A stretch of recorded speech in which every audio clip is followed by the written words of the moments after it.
Hey everyone. As was widely expected, the Federal Reserve held the overnight rate flat last week. Basically, there were no surprises.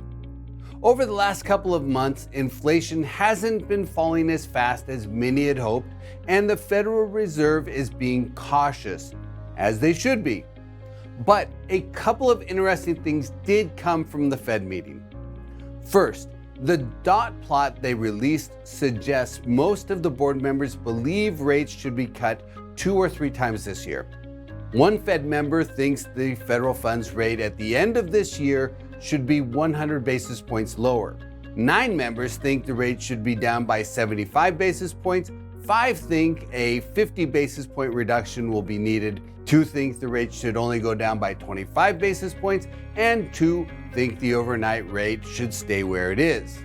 According to Wall Street, most are betting the first cut will be in June and the second will come in September. Because the November Fed meeting is the day after the presidential election, I suspect the Fed won't reduce rates at that meeting. Wall Street has assigned the greatest probability of a third rate cut in December.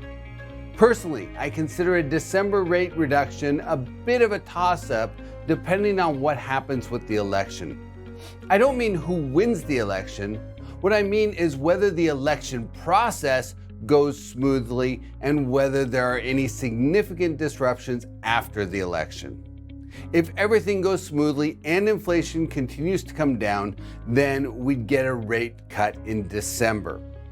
But I want to take this opportunity to remind investors that generally speaking, the interest rates on commercial real estate loans are not based on the Fed funds rate.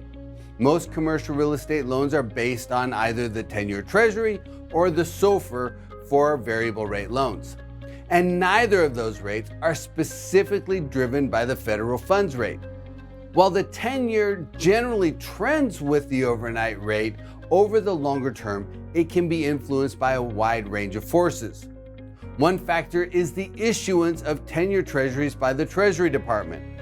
If the Treasury Department issues a lot of 10-year treasuries to cover federal spending, then the 10-year Treasury interest rates may go up. The current Treasury issuance forecast for the first quarter is $816 billion, which is above average. But of course, the demand for Treasury investments is the other side of that equation. And that takes me to the second interesting thing I heard from Chairman Powell last week. The Fed suggested they might scale back their quantitative tightening efforts. Basically, the Fed is the biggest buyer of US Treasuries. But since June of 2022, they've reduced their balance sheet from about $9 trillion to about $7.5 trillion by letting $60 billion of their Treasury holdings and $35 billion of mortgage-backed securities mature without replacement each month. The Fed's quantitative tightening has put upward pressure on interest rates, a trend that has been bolstered by the increased Treasury issuance. At the press conference last week, Chairman Powell said they may slow their quantitative tightening efforts. In other words, they may start to buy more treasuries. That would reduce the upward pressure on interest rates.